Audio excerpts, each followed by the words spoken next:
আমাদের বাংলাদেশের মতো একটা শান্তিপ্রিয় দেশ, আমাদের মূল্যবোধ প্রবণ একটা দেশ, আমাদের জাতীয়তা রক্ষায় আমরা জীবন বিনষ্ট সৃষ্টিকারী জাতিসংঘের মানবাধিকার কমিশন।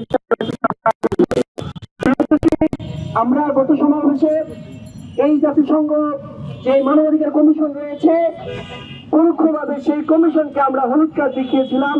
আজকের এই সমাবেশ থেকে আমরা সেই কমিশনকে লাল কার্ড দেখাচ্ছি এবং তার প্রতিবাদ জানাচ্ছি যেন এই কমিশনকে অতি দ্রুত বাতিল করতে হয়।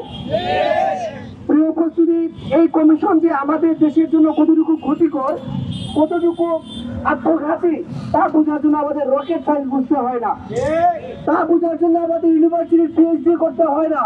একজন সাধারণ রিক্সা চালক থেকে শুরু করে, একজন দিনমজুর থেকে শুরু করে একজন সাধারণ মানুষ জাতিসংঘের মানবাধিকার কমিশন আমাদের জন্য কতটুকু ক্ষতিকর। দেশের জন্য আহ্বান করবো, আপনারা সবাই আওয়াজ তুলুন। আপনাদের আওয়াজ যেরকম স্বৈরাচারকে প্রতিহত করেছে, আপনাদের আওয়াজ যেরকম এই বাংলাদেশকে সুষ্ঠু সুন্দর পরিবেশ দিয়েছে, আবারও আপনাদের আওয়াজই জাতিসংঘের মানবাধিকার কমিশনকে ফিরে যেতে বাধ্য করবে।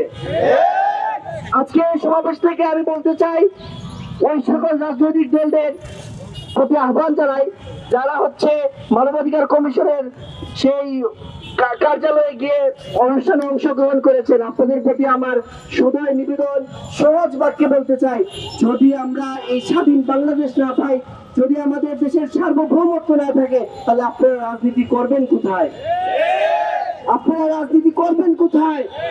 আজকে আপনাদের উচিত ছিল এই কমিশনের দুর্বল দিকগুলো, এই কমিশনের দিকগুলো তুলে ধরে তাদের কমিশনকে বাতিল করার আওয়াজ তোলা, তা না করে আপনারা সেখানে সমাবেশ করছেন, মিটিং করছেন। আমরা তার তীব্র প্রতিবাদ জানাই। প্রিয় উপস্থিতি, আজকে এই সমাবেশ থেকে আমাদের 3 দফা দাবি দেওয়া হয়েছে এবং আমরা সরকারের প্রতি বিনয় অনুরোধ জানাই, আমাদেরকে আরো কঠোর হতে বাধ্য করবেন না, আমাদেরকে আরো কঠোর হতে বাধ্য করবেন না। আমাদের দাবি মেনে নেন, এই জাতিসংঘের কমিশনকে অতি সত্বর তাদের কার্যালয় বাতিল করুন। এই বলে আমার কথা শেষ করছি। আসসালামু আলাইকুম।